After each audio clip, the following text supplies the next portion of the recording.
অসাধারণ জয় ইন্ডিয়ার, অসাধারণ দুর্দান্ত সেঞ্চুরি বিরাট কোহলির। ইন্ডিয়া এখন সেমিফাইনালে চলে গেছে।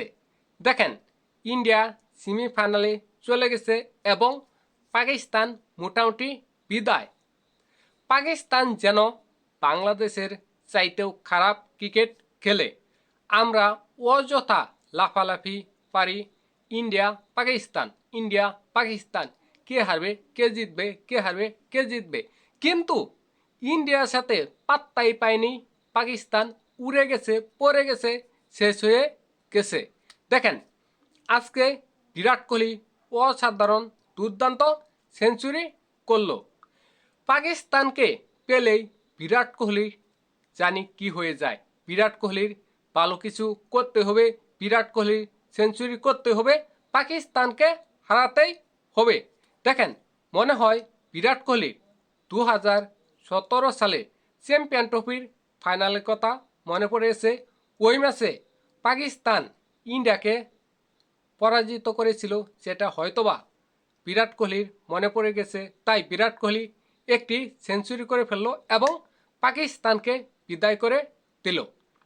দেখেন, যখন পাকিস্তান 242 রানের টার্গেট দিয়েছে ইন্ডিয়াকে, তখন ইন্ডিয়া জয়লাভ করে ফেলেছে। ইন্ডিয়া ব্যাটিংয়ে রোহিত শর্মা 20 রান করে যখন ইন্ডিয়ার 31 রান, তখন আউট হয়ে যায়। ইন্ডিয়া কি তাই বিপদে? না, এই 242 রান করা ইন্ডিয়ার কোনো ব্যাপার না। বিরাট কোহলি এবং সাদমান গিল দুর্দান্ত খেলে। যখন ইন্ডিয়ার 100 রান, তখন সাদমান গিল আউট হয়ে যায়, কিন্তু বিরাট কোহলি পিজে।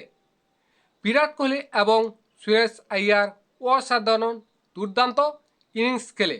তারা দুইজন মিলে করে ফেলে 114 রানের দুর্দান্ত পার্টনারশিপ। ইন্ডিয়া 214 রান, তখন ইন্ডিয়ার 3 উইকেট, বাকি রয়েছে মাত্র কয়েক রান। ইন্ডিয়া জয় লাভ করবে সেটা নিশ্চিত হয়ে গেছে। কিন্তু ওই সময় একটি বিষয় নিয়ে টেনশন, দুশ্চিন্তা, যে বিরাট কোহলি সেঞ্চুরি করতে পারবে কি পারবে না। দেখেন, বিরাট কোহলির 9 রান দরকার, দলের 8 রান দরকার। বিরাট কোহলির 5 রান দরকার, দলের 4 রান দরকার। বিরাট কোহলি কি সেঞ্চুরি করতে পারবে?